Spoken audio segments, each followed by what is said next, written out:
Hey, welcome to life. You were just born. I'm just kidding. This is the Nathan's Art Show. How is everybody? I'm here with myself, obviously, and David Rankin, one of my, I guess we call him a homie. How do we define you? Bro, homie, dude, Do people whatever. say homie anymore? I don't know. I haven't heard that term in a long time. I haven't either. Sometimes, Lately, I think it's bruh. It's bruh, my yeah, bruh. there's two A's. Bruh. Two No, it's A's now. BRUH, I believe. Ah, that's the one. Yeah, I've seen that one. Whenever somebody writes that in a chat, I'm like, ugh, Bruh, I have to be different now. I have bruh, to seem more like bruh, casual, I guess. Bruh. bruh. No, we're When I bruhs. was young, it was dude, dude. Yeah, I still Now it's say no dude longer a dude. lot. Now it's bruh. I say man a lot. Like I even write, Man, hey, that's what's an up, older one. man? That's an older one. I say man constantly. But anyway, we're getting, this is like, we're getting too serious right now. Let's Oh get my into the unimportant stuff. No, um, so I wanted to have you on to chit and chat about life, NFTs, art, cool T-shirts with cats on them, all kind of stuff. Really important. So I guess we'll start with that since you, well, this is where we start. Okay. Sorry, that was weird. I've shaved, so I feel brand new. You feel good. What's your crypto and NFT origin story? How did you begin? How were you born? How was I born? Well, how was I born and how did I get into NFTs? Yeah, Uh, how'd you get into we'll, NFTs? we'll stick on how I got into NFTs because we don't need a sexual reproduction class. Um, Yeah, that get weird. Everybody, if you don't know so, that already, you know. so fascinating enough. My background comes from real estate. So IT. Some early days of programming as a kid, IT, then real estate and construction. So it's a very diverse background. And my mother was a starving artist. My grandmother was a hobbyist artist. And I had the opportunity to go into art school when I was young and realized that I didn't want to be a starving artist. Oh, um, great. so I went to construction. I was gonna go. I would have Everyone been an architect. I probably would have been an architect, and was like, no. I worked for a game company when I was younger, and I met architects who were building games, and they're like, Yeah. yeah, being an architect sucked because I was working for principals and drafting, and I'm like, okay, so I won't go that direction. Yeah, it's not all Yeah, just cool drawings of it buildings wasn't. after I mean, all. it's cool, but yeah, it's stressful. So Yeah. I've known a whole bunch of architects, great people. I love architects. I've done a lot of work with architects. Um, but then this thing called the blockchain was coming around, and I came across this little project called Decentraland. Oh, And I'm like, hey, wait a second. And I started going around Decentraland, and I'm like, dude, like, one, I have kids, so I have kids, and they all play Roblox. And then all of a sudden, I saw these people who have billboards on corners in Decentraland, and I was like, oh my god, dude, what if I had billboards in the most popular Roblox games? I'm like, this would be like crazy because now you have crazy eyeball exposure, right? And I was like, okay, I got to get my foot into this. So I bought a piece of property, and that wasn't enough because you can't just build on one piece of property because of polygon pixel areas. So like issues, like they're like one property didn't let you do very much. So I brought the adjacent property. Now I own two properties, and at the time, I think that was like $600 in mana token, and I think mana was at like 4 cents. So it was crazy times, crazy cheap, even though that's I really remember expensive, that. I right? remember buying it really cheap and then like opening up my wallet in a year and be like, "Oh my God, what Well, yeah, happened?" yeah. That's really cool. And I completely screwed up my cost basis on that when I merged the two properties. So I merged the two properties together so I could make myself a little two property estate, and I built a house in there, and I threw up a real estate sign because, as far as I knew, I was the first real estate sign advertising my company in Decentraland at the time. And I had a house, and I put up a real estate sign as if I was selling the house, and I built this house, and I'm like, okay, this is really cool, but this is really plain Jane. Um, Yeah, and it still is in a lot the of house looked ways. legit. And I'm like, I need to decorate this house with something, right? So I'm Yeah, like, okay, I think there's these things called NFTs or art. I'm like, I should go find a few art pieces that I could buy and just put up in this piece of real estate I built. And so that's actually what I did is I went out and found a few NFTs, and I'm like, okay, this is actually kind of cool art. Now, obviously, it was probably something somebody just copied and pasted or did something. I'm like, but like it was cool. I don't know what the original piece was. Actually, I think I can find it. Yeah. So I bought some of those and I put them in a metaverse property. And over time, I ended up finding other metaverses. So like I found crypto voxels after that. Somebody's like, hey, you can go into your crypto voxel with a VR headset. I was like, no way. They're like, yeah. So I went and got a VR headset to test this out. Now, unfortunately, it was nowhere near the expectation I was having. But the idea was so cool that I was like, oh, dude, I could see it's a great idea. It's a great idea. I could see the future. And if I could own like locations of that, like I do that. And so I bought these locations and I'm like, again, like these things feel so empty. Let's put some art on the walls. So I started getting into this collecting basic NFTs. And at the time, in 2020, there wasn't a whole lot of NFTs. I mean, there were NFTs out there, but like, NFTs were way cheaper back in the day. You're talking like $5-6 at most, For sure. For a lot of NFTs. Well, and ETH was only worth like 250 to 350. Yeah, right. Maybe 400. So it's like even if it was priced high in ETH, it still wasn't a lot. It didn't feel like a whole lot at the time. Yeah. And then I was also doing this little thing called crypto kitties, and so I would put some of them up on the walls, and I would just got into these NFTs, right? So I was in that space. I was buying metaverses, and I was mostly buying NFTs to put in these spaces. And then I really came back. I believe it's Blau, right? Blau did some music NFTs, and I was all of a sudden like, well, wait a second. Rather than just putting art up here, I can put music NFTs and actually introduce that music into my space to create an environment. So. This jazz musician named Casey, I think it was Mike Casey, if I remember right. He was doing a 1-of-1, and I bought his 1-of-1, and I said, hey, you mind if I throw this in my metaverse? And he's like, oh, yeah, not a problem, Because I bought that, he also sent me an autographed CD, which was really awesome. Oh, that's cool. And so I took his 1-of-1 and put it in my crypto voxels, and I made like this rooftop lounge area where you could come and just listen to his jazz music playing in the background of a video of him playing this jazz song.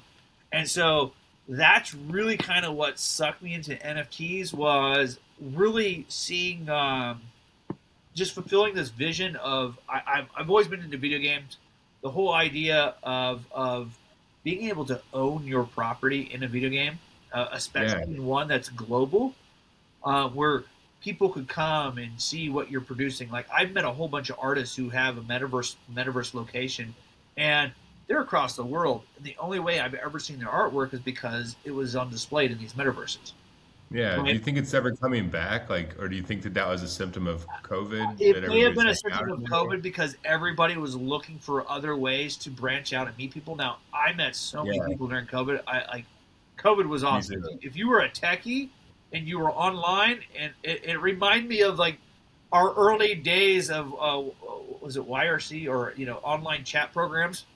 I mean, remember when Yahoo had these chat programs, and when you were a kid, you would just sit there and they're little rooms. You just sit there and you're talking every little chat rooms. Sketchy too. What?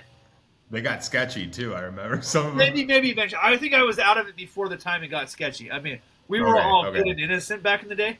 But I know. I was a little kid, and people were they were like, "Hey, what's up?" I'm like, "What are you talking about?" It's funny. It's funny, like having my kids now wanting to do this in their chat rooms on these games and Roblox, and I'm like, "Hey, I don't know about that," and I'm like thinking to myself, I absolutely did all that stuff. Yeah, it's like, come on, man. But the world was a better place back then, right?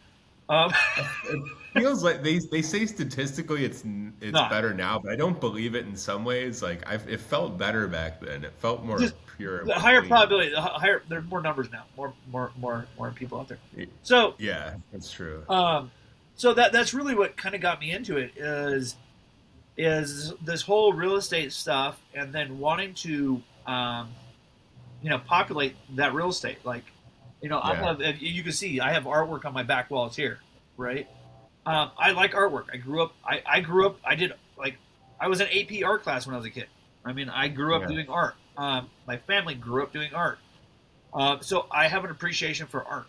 And so because of that, when I started getting the metaverse, I'm like, it's only natural to populate walls with art.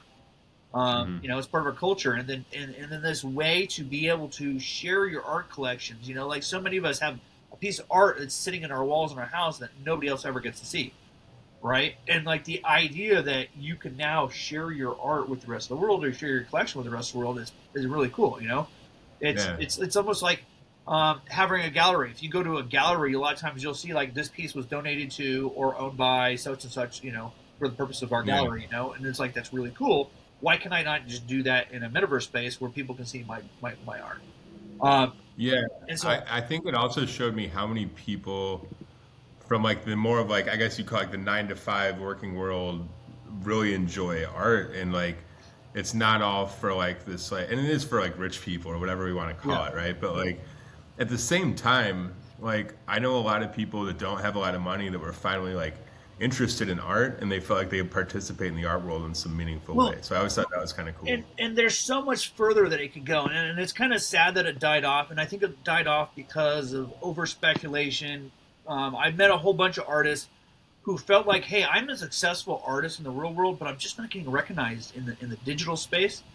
And I Yeah. feel like, okay, there is a lot of, I think, manipulation of that, because it was people who were in the in circle were pushing certain collections and stuff like that. It wasn't just natural organic. Um, Yeah. Real artists weren't being recognized because their followers hit that hurdle of Web3 and didn't bridge the technology gap there, right? Like, um, I'm amazed. Like Johnny Depp, very well known actor, obviously, right? Um, and he actually had an art collection. hmm And if you bought one of his NFTs, you could actually redeem that NFT for a physical print of the NFT. Yeah. And I found that out a year after he had already released the NFT, and went, "Are you serious? You mean I can go buy his art and get a print of it?" I went out and bought a couple of his NFTs, and I bought them at a discount for what he hmm originally sold them for, and I was still able to mint the print because somebody else didn't didn't, didn't do it.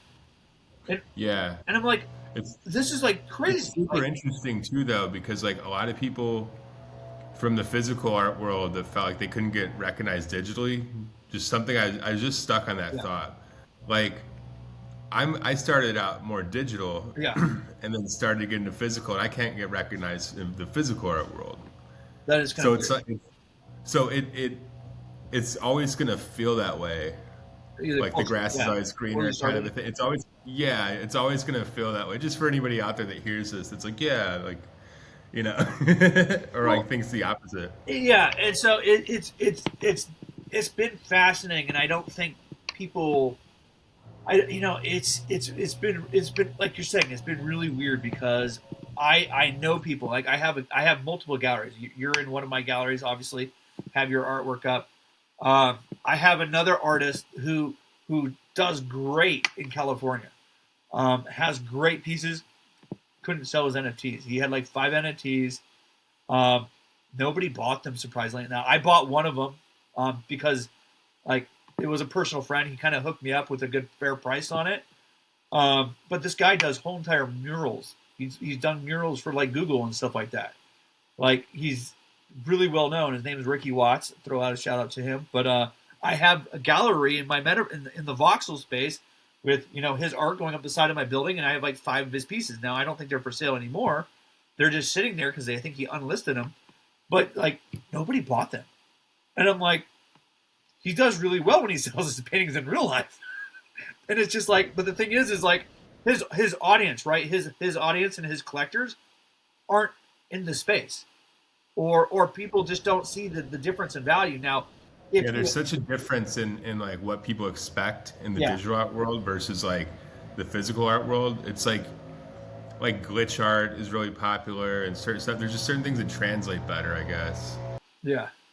So it sounds like you have some mowers in the background. That's always a fun when you're doing. I know. I was just thinking that. I was like, this is so cool. The guy's like outside my place with a freaking leaf blower right now.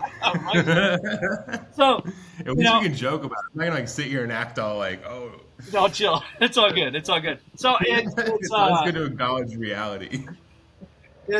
it's one of those things though. It's one of the things that I think is would be cool if it was more tied to it is what I really try to convey to people is an NFT is nothing more than a receipt, and what that receipt is tied to. And I think this is where it got really silly because a lot of people were tying the money associated to just a JPEG, and a lot Yeah, of these JPEGs are overpriced. I mean, the fact that anybody can right click and for save sure.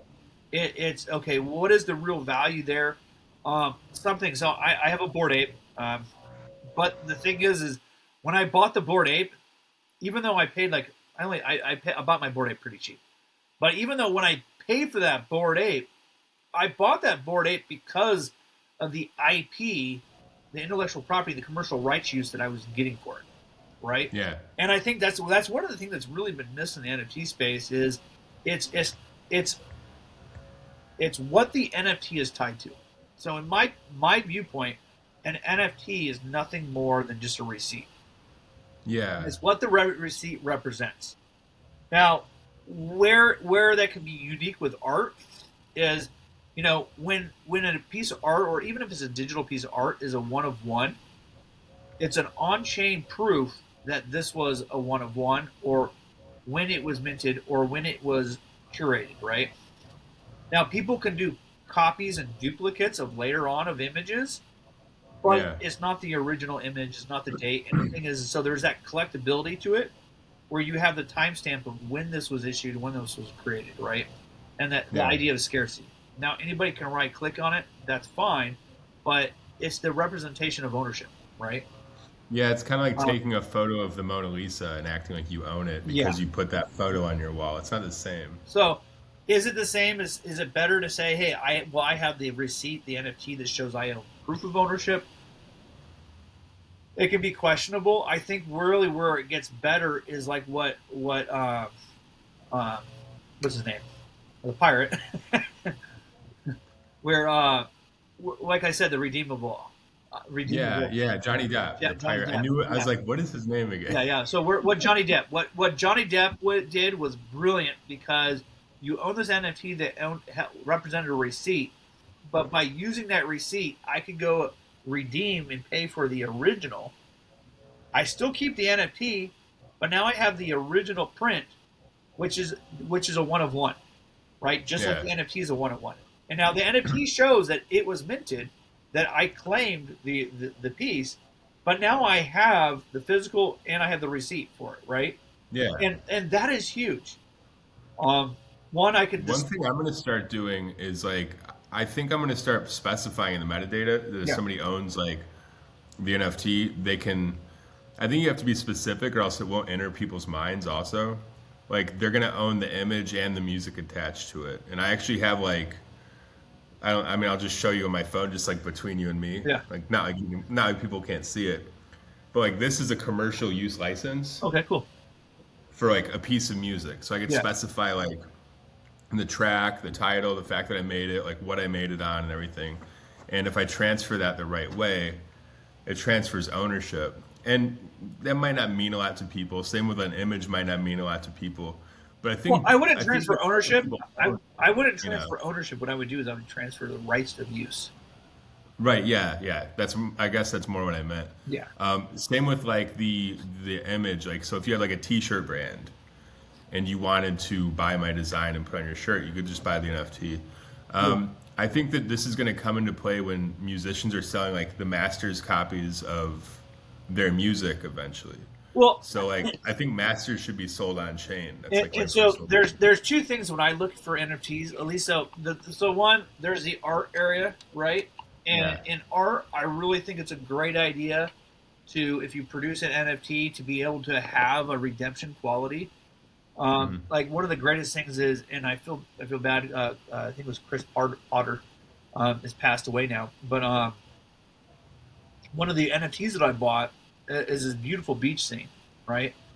And they minted, I think, like 10 of the NFT.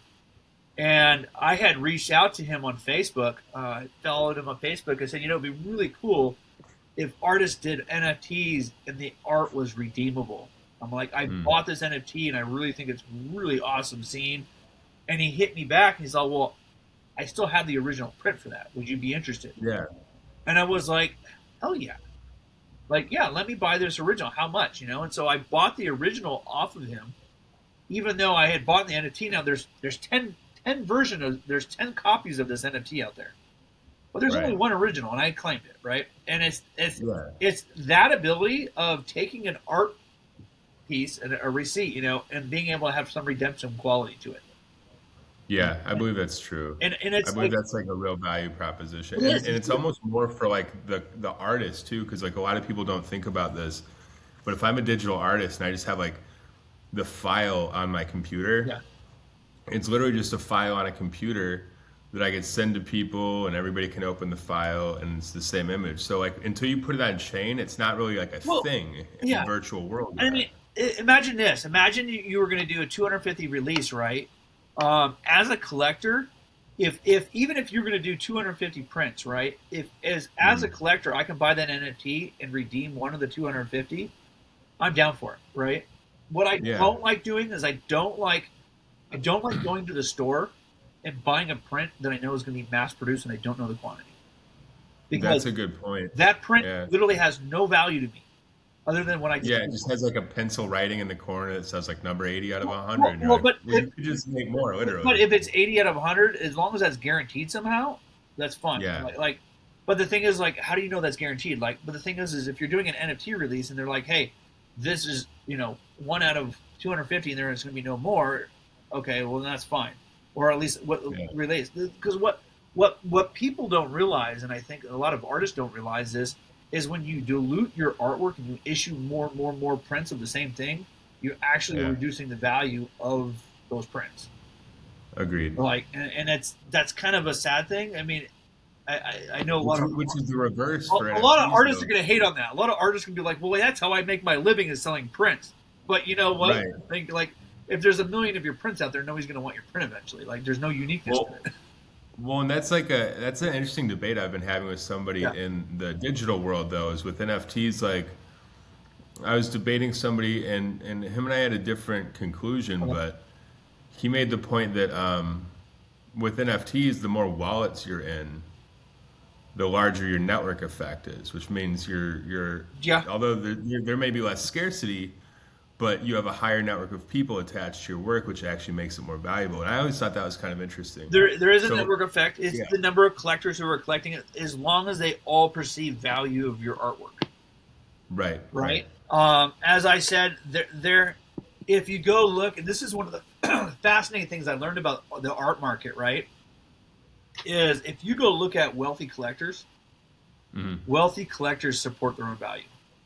They'll go to oh yeah, auctions. They'll go to auctions and they'll literally bid up any piece that comes up that's in their collection, and they'll bid up the hmm value, because if the value undersells, the rest of their collection falls. And yeah. so, And if they end up buying their own thing for higher, and so it's okay. It raises the value. if it's to their incentive to keep their collection value up, so they're not going to Exactly, let another piece go out to the public who may be willing to sell it for cheap, exactly. right? They want to want to buy that piece and then keep in their collection to keep their price of their collection up, because they're usually borrowing against it or doing whatever else. And so hmm the biggest risk in the NFT space is allowing a whole bunch of people who can't afford to hold it. Like, Yeah, they you sell want it to to you sell, listed. people, especially in the market. So NFT space is very transparent. It's on the blockchain. Everything that Mm. happens is on there. So if you have a whole bunch of people, which we call paper hands, holding your collection, and all of a sudden a down market drops and your art's the first thing they think about selling, you just lost the value of your art, and it's hard to make that back up. Right now, you got to build up Yeah, your yeah, collection. And so if the market's falling, like who's going to be willing to pick up your art? And if there's nobody there willing to pick up your art because they see value in it, then your price falls, right? And this is the biggest risk to having large, broad markets, is because you have a higher probability of people not valuing your art as much. Now, hopefully, that over time that changes, right? This is where good, solid, organic growth goes, because if you get people who truly buy your artwork because they love your artwork, they're not going to sell it. And then, I guess with time with NFTs, that's when value might, like in 100 years, value might start being added on, because like all the people will be dead and nobody will have the keys to those wallets. And then having like a certain piece from a certain artist would be super rare, because somebody would have had to have treated it correctly or transferred it correctly, or made it accessible to people in the future somehow.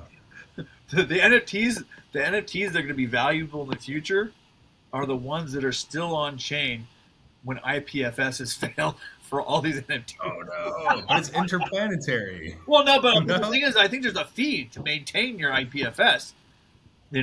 Like if your image is no longer hosted, what's the value of that NFT? That's what I always thought was so silly about that. It's like you're hosting an image from a place that's off chain to say that it's on chain. Like it seems like a huge hole in the logic of the entire system. I think I've had a few that probably disappeared already, but I totally have. I've got some images where I see it in my wallet and I click it, and then it'll be like, oh, this doesn't exist. I'm like, what? What do you mean? Like the thumbnail is there, but the rest of it's not there. It's funny. Yeah, that's scary. Let's be glad that Bored Apes aren't like that, huh? Maybe they are. What happens then? Well, hopefully the Bored Apes have enough money to pay for their IPFS bills. Do they have a DAO? I probably. I don't know if it's switched with ApeCoin or what. Every collection should have, every serious collection should have that set up to where like it's available. Recurring payments that they're taken care of. Yeah. Yeah, and it should come out automatically. Yeah, that's so crazy. Do you think that those are going to maintain value? So I think it'll come back because it's like a legacy item. I think that there's always going to be buyers, punks and CryptoKitties. Well, and so there's a couple things that I look for. One, I said earlier that I look for IP, commercial use, right? The Bored Apes will do just as well as the efforts and people who own them, and how they actually utilize that IP. If nobody utilizes their IP, Bored Apes will stay silent.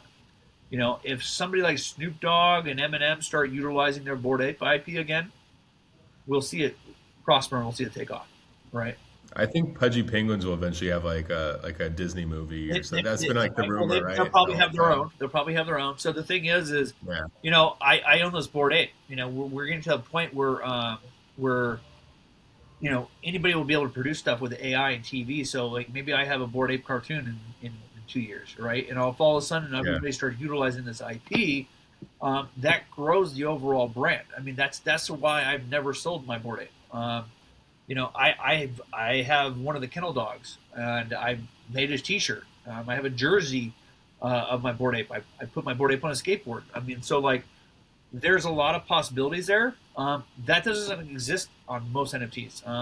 Legals and lawyers came out later on that basically prohibited most people from using their NFTs for copyright purposes, and didn't want to infringe on it. So a lot of the NFTs really clamped down on that and really limited the potential use. But that was the original intent of the Bored Apes, was to use it, to have commercial use. One of the things that we see now is the Creative Commons, the CC0 or something like that. Mm-hmm. And that is basically opening up the IP to anybody, which unfortunately means your IP and your image isn't protected, but it also opens it up where anybody can use that. And because anybody can use it, it opens up the brand to a wide variety of uses by anybody. And it's all about exposure, right? The more exposure you get and the more you're out there, the more value is created. And that probably goes to the number of wallets too. Like the more people with the wallets that have it, the more eyes you have on it, right? If only 5 people see your artwork, your artwork's never going to be found. If millions of people have your artwork in their wallet, they're going to find it eventually. right? Yeah, that's one thing that I think of as a creator. And again, I think pricing is important. I've found that even if stuff is priced well, it doesn't always sell. It's all No. about like, it seems to be timing. It seems to be like, what network are you personally building with like, I guess like your Twitter or like Yeah. Instagram, or like, but it seems like Twitter is the one that really moves the needle on that. Um, a lot of it's other artists too, like endorsing you. I do see a big push within the digital art and NFT community, though, to kind of like try to revive that art scene.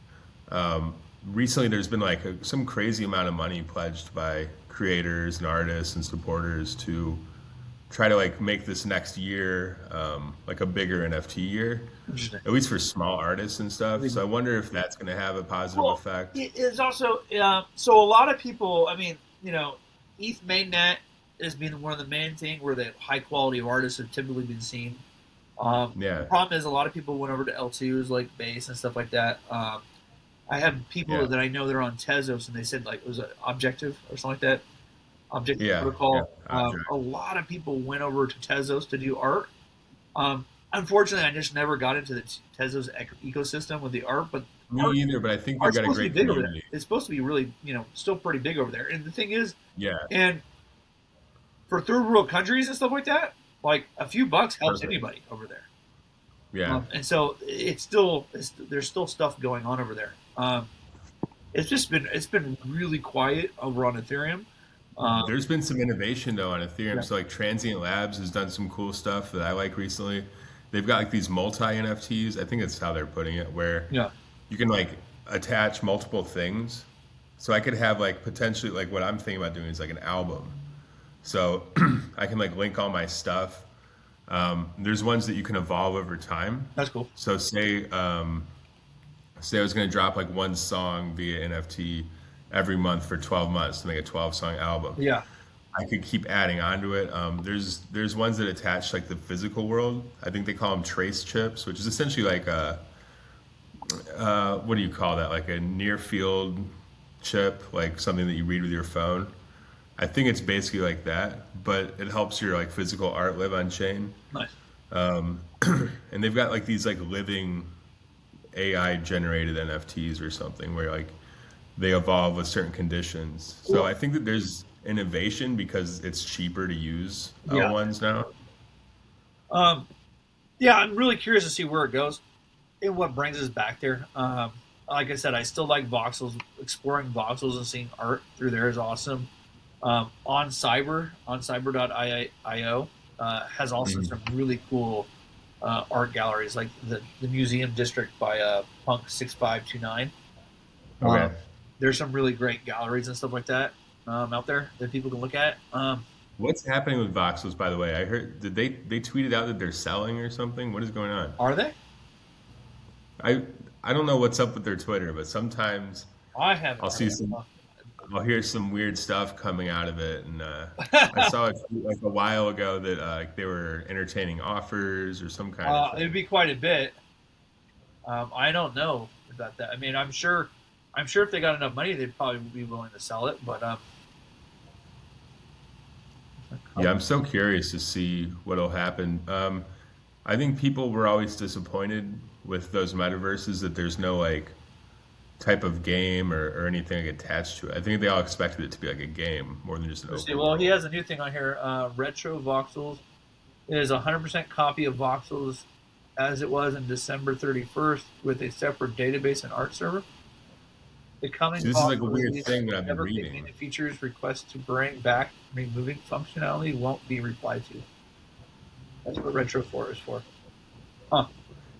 See that, and that's the thing. I don't know if that's great for the ecosystem for there to be like changing or changes going on with it, and then like unclear messaging where people like even that are super knowledgeable go like, "What does that mean?" Like that's tough for me personally. Like, Yeah, I don't know what's going on with voxels. yeah, I don't like that. And I mean, it wouldn't matter if I was criticizing anyway, but I'm not really criticizing as much as I'm saying that in an ecosystem that's already like on the edge, I don't know if it's good to be like unclear about Well, we'll see. I mean, if he improves what you're upon it, doing.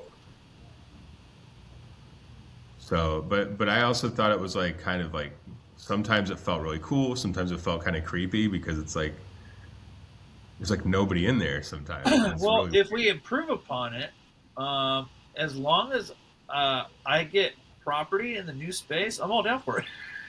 yeah. That's what I was thinking. I mean, I've got 12 parcels, so as long as I get 12 Yeah. parcels in new space, we're golden. Let's make it better. They would have to, or else they would lose all usership because like people that have owned those for a long time are the only people that really use it nowadays. Yeah, I mean, Unless you're having like some party. I'm a fan of voxels.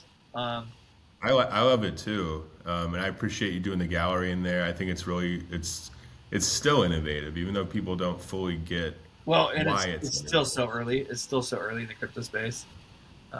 Probably still I early in the know. voxel space too. We'll be saying that for 20 more years. It's still early.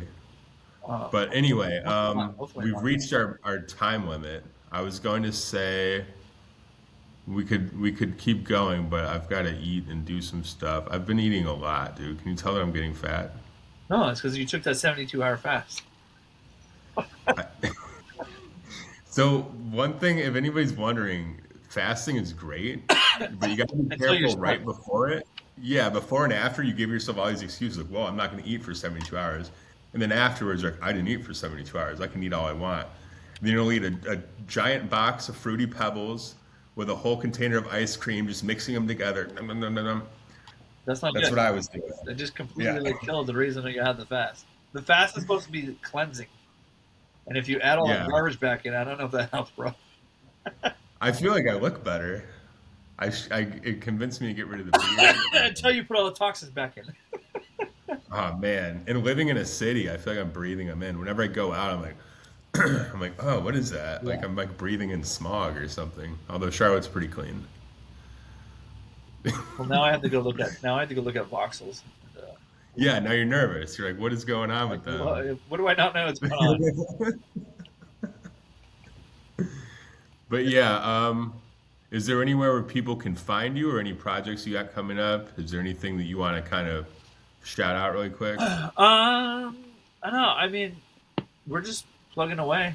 Um, it's we're in the bear market. I'm not really one of those people who is too concerned. This Yeah, I don't care. I forget which cycle this is that I've been in now. So it's I love bear markets because I can just like dollar cost average with like without any fear. I it, can just it, go it constantly. gets you to catch up on what you feel like you've been missing out on. I was wanting this for so long. When we were like in the 120s, I was like, It's come so on, this happened way expensive. too fast. I know. Tell me about it. And I sold the top and got myself like a long period of time in a Well, new living situation, good and for now I'm you. rebuilding. I didn't sell the top, unfortunately, and I've been riding it up and down for a while. I told you this would happen. You're like, I don't know. You were trying to be optimistic. I'm always optimistic. I don't really. I look at more of the ETH to Bitcoin ratio Yeah. than the dollar, and Well, that's my maybe we'll goal. end on that. What's some optimism you can give people about the bear and bull market situation? Uh, Crypto's not going away. You're seeing It's not dead. you're seeing banks hire people for digital assets. Maybe I should get one of those jobs at some point. I know a lot about this stuff. Yeah, well, we are still so gosh darn early. Yeah. We're not as early as we were, but we are still early, and the rest of the world is going to adopt this. How do you think people get hired at banks? They're not even teaching this stuff in college yet. Do people like me just like walk in and be like, "Hey, I'm a crypto guy"? Prior experience, I'd be like, "Hey, I've been Yeah. managing digital assets for 5 years, 6 years, however, and this is my experience." They're going to probably want you to have some banking experience, be my guess. Um, Yeah. but it's just the technology's not going away. I believe we're going Yeah. to a stablecoin economy. We are for sure. I think We are, and we're they're doing it behind the scenes. All the major credit card companies, all the major yeah, payment rail systems are all and we're stablecoin only now. And seeing the it start has of been. this. Yeah. I have people on Facebook that are like, "Oh, Bitcoin's a Ponzi and all this," and I'm just like, "Well, that's great to believe it, but like you probably aren't aware of like what's been going on with stablecoins and are paying attention. And if you understand how all of this space is related, you Yeah. realize it's not going away, and it's not the Ponzi you think this was. And then ask them to explain how the Federal Reserve is not a Ponzi. Well, yeah, and the problem is people don't understand money. Unfortunately, The, they don't. our whole system is built on, I'll say, a scheme, not a scam. It's more of a scheme. Yeah. Um, if you read like The Creature of Jekyll Island or any of that stuff, like it's pretty clear about how this stuff works. Like people have known about this for a long time. It's just not in the mainstream that everything is kind of like bullshit. You know, our whole financial system is BS. Yeah. So So I think with the Epstein files lately, it seems like the whole government might be full of BS. well, yeah, I mean, maybe we needed this cleanse. I mean, at some point, Well, but are we actually going to get cleansed? I have no clue. I'm, yeah, not, that's I'm true. not the judge Something of that, though. cleansed. I'm not the judge of that. Yeah, it feels more dirty than it does cleansing, actually. Yeah, well, that is the only hope is some transparency. At least in the blockchain, you do have that. Um, Oof. it's gonna be All right. be Well, interesting. It's gonna be interesting to see what happens as we're having this convergence of between AI and blockchain all coming about right now, and the yeah, next 5 and 10 years is gonna be so different than what we can probably envision. Um, yeah, and quantum is just getting started too. So there's gonna be like, yeah, they you talk about know, quantum. I I'm not sure how quickly that's going to happen. We want to say yeah. it'll probably happen the next 10 years. I don't think it's a tomorrow problem. I Um, know a guy that owns a company that they're creating tools to just like evaluate quantum companies. So it's like an investor tool for people that are curious about quantum. Like it kind of like talks about the entire landscape of it, and like it's basing it on a lot of yeah, factors and stuff. but It's very you know interesting. what? In my eyes, that's like man trying to explain and quantify God, Yeah, and it is in a lot of ways because like and you really just can't adequately do it. yeah, you can't really evaluate that. Yeah, And I mean because you can use we're like certain outside. That's outside of our realm. yeah, Um, it's super outside. all you That's can crazy. do, all you can do is come about the presence of God, and then all of a sudden go, "Holy cow! Did you see what happened?" Yeah, And I yeah. think that's what's And I going to mean happen that's when we finally unlock quantum at some level. We're going to be like, "Oh my God! Did you just see what happened?" it might pass us by too because I think the average person it'll just go over their heads too. Well, Like I think what's going to end up happening is we're going to probably utilize AI to facilitate and do the quantum stuff because it'll be a beyond humanity at that point, probably. do you think people are going to start worshiping AI? Hopefully not. I mean, Yikes. AI will probably see itself as a superior being at some point. Do you think it'll be like what is that? Second Thessalonians chapter 2? It'll sit on the throne of God, claiming to be God or something like that. Well, that would be scary. That would be really scary to think that we created our own judge who's going to judge humanity and that we actually created. I mean, I mean, we unintentionally create our own inner judge daily that we use to yeah, kind of we do. scrutinize ourselves and the world around us. So I don't know. It's going to be like I said, it's going to be an interesting decade. I think it's going to move really quickly though. Of course, it always moves slower because of government regulation than we really anticipated. I think Yeah. the one thing that government does well is slow things down. Well, let's just hope that like as soon as the AI god appears, that first thing it does is destroy the government. No? All right. No. Should we not end on that note? All right, Uh, we're gonna end on that note. I, Who I, cares? I well, I think hopefully that it helps optimize things at least. So we'll see. We'll see. It's gonna be an interesting world. Let's hope that it's benevolent and kind to us. Uh, All right. Well, you heard it here first, folks. If you're watching at home, don't forget to be be nice to kind AI. to your Be kind to AI your AI. overlords, and hope for forgiveness because you've probably been very mean to AI. So, all right. Well, David, this has been awesome. I love you and I appreciate you and thank you for coming on Absolutely, Tom. Nathan's Art Show. All right, Awesome. I'm gonna stop it now. Okay. Bye, everybody.